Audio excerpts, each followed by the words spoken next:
All right, y'all. We're gonna make some sorullitos. They're crispy, yummy, cheesy. You need 3 cups of water, 3 vasos de harina de maíz. I would say 3 cups of shredded cheese, a couple pinches of sugar, and some salt, and some oil for cooking. All right. So you're gonna get your maíz, cornmeal. You're gonna get 3 cups. I'm rambling here. I was trying to remember math, but it's 3 cups. 3 cups. I usually don't measure things out. I kind of just eye it, but this recipe was from a book my mom gave me, so I was trying to do it right.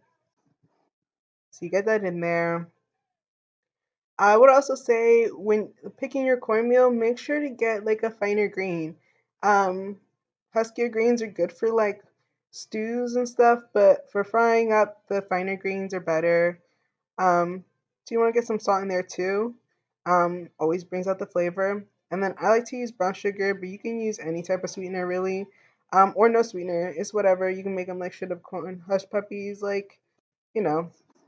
There you go. You want to. It's supposed to be 2 teaspoons, but just eye it out. Whatever you feel is right for you. And you want to make sure you really get work out the clumps. You don't want the sugar to get all lumpy, and then you want to work it out. All right, so I had already boiled 2 cups of water, but I decided to double the recipe to get double portions because there's a lot of people here. So just gonna add some more water, add some more salt, put it back on to boil.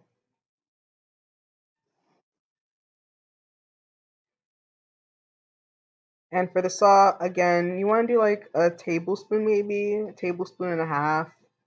I kind of use this cup of my hand. That's about a tablespoon and a half. Again, whatever feels right to you. You could do no salt, water will still boil. And you're gonna take the sugar, salt, and maize mix, and you're gonna put that into the boiling water. But make sure to turn the burner off first. I didn't do that.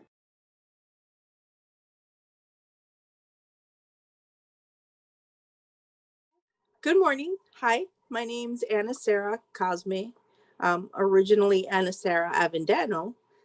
Um, my mom is Puerto Rican and my dad Nicaraguan. So I've got the best of those two worlds, the Caribbean and Central America. Uh, Born in Philadelphia, raised in Philadelphia, New Jersey, and now I live in the sunshine state of crazy Florida. So, in terms of myself and working with corn and making sorullitos, by the way, I say sorullitos, not sorullos, because, on the island we like to, everything should be diminutive. It's so much cuter that way. So, my experience with it was at a very early age with my grandma, who was straight from the island here. So I'm actually a first generation American. So right off the tree, I get it. Banana leaves, the whole nine, and it was wonderful, absolutely wonderful. I'm so grateful that I've had that opportunity in life because I think that so many of us are disconnected from that. So my grandma would make us sorullitos in the morning, particularly before we went to church. So for me, that was kind of my motivation to get up on a Sunday morning. But Um, yeah, it was a fantastic opportunity, and just the smell, the aroma of the cooking sorullos in the morning was just delicious. Just the entire experience from beginning to end, watching my grandma put the pot up, and I knew which pot she used every time she was going to make them. So I knew what was coming, and I would just be excited right from the very beginning. And yeah, you can have them for breakfast, but you can have them for lunch, you can have them for dinner, a midnight snack, anytime you wanted them. They're relatively easy and quick to make, and they've become a real staple in what we know as a Puerto Rican household. What's comical is that my father was from Central America, but he loved them just as much. They even gave him a feeling of nostalgia, of remembering what it was like to eat at home, tasting those natural flavors like corn. So for me, sorullos always and forever hold a special place in my heart. Um, First thing is, don't forget. I mean, don't forget, these are some of the recipes that we shouldn't just, not do anymore, we should just do them. Don't be lazy, don't be scared, and just try it so that we don't forget, because they've taken so much more away from us. Let's keep something, let's bring something back. And in terms of measurement, measure with your heart. You know what you like to eat, you know what you like to like. I have got so many measuring spoons and measuring cups, and I don't think I ever use them. I just don't. So the more you do it, the more in tune you become with what you need. But always just cook from your heart. If you're feeling angry and you're feeling like you're being obligated to do it, don't do it. Walk away from it, because you need to respect the process so that you can honor your ancestors. You can honor where that came from. And the meal comes out good. It comes out. You can tell and you can enjoy it. So, anyhow, cook with love, enjoy what you're doing. Cook, always cook like it's just for you. So how you like to taste it, that's how you should make it. So don't forget it, try it, and respect it, really. Do it with your heart. Aw, thank you, mommy. You just want to use like the hot water, remove it from the heat if you have to, and work out those lumps. You want to cool it down, maybe taste it. Okay, so delicious, right? You love it. Cool it down. It's hot. It's sticky. You gotta work with your hands. Okay, so get a tray. Put some parchment paper down, or put some manteca, some butter, some oil, or something. This is gonna be your like processing station. You want to grab about it. The recipe called for about 3 tablespoons, I believe, of masa, and then you roll it up into what looks like a hot dog, kind of. But I was kind of just going with it, whatever I want.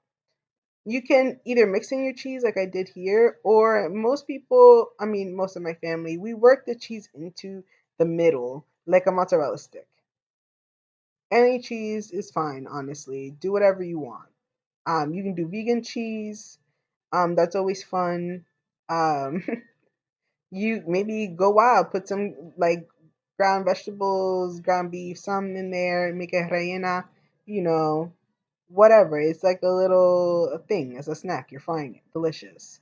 So I scrape my bowl every time. I make sure I get all that masa, that good masa, roll it up. These are bigger than the recipe called for.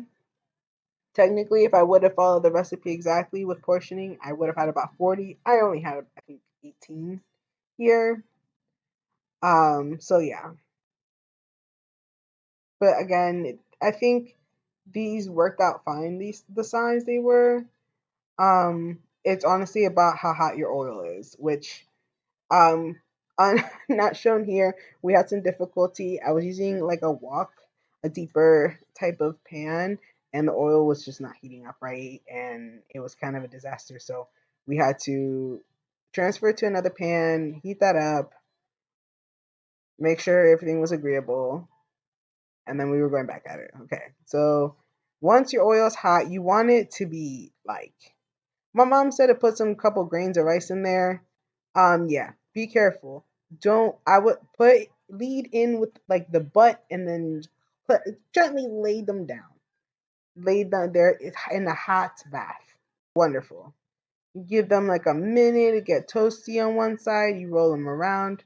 And this spoon that I'm using, yo, find you one of these if you find French fries, nuggets, anything. Get one of those spoons. Like I've always wanted one, and I finally made the investment, and I'm so happy. I love that spoon, and you just fry them up and put them on some paper towel for the grease, and then my mom says you should have them with syrup or honey. I'm cool with some mayo ketchup or some garlic sauce. Um, yeah, thank y'all for watching, and I hope y'all enjoy some delicious corn food.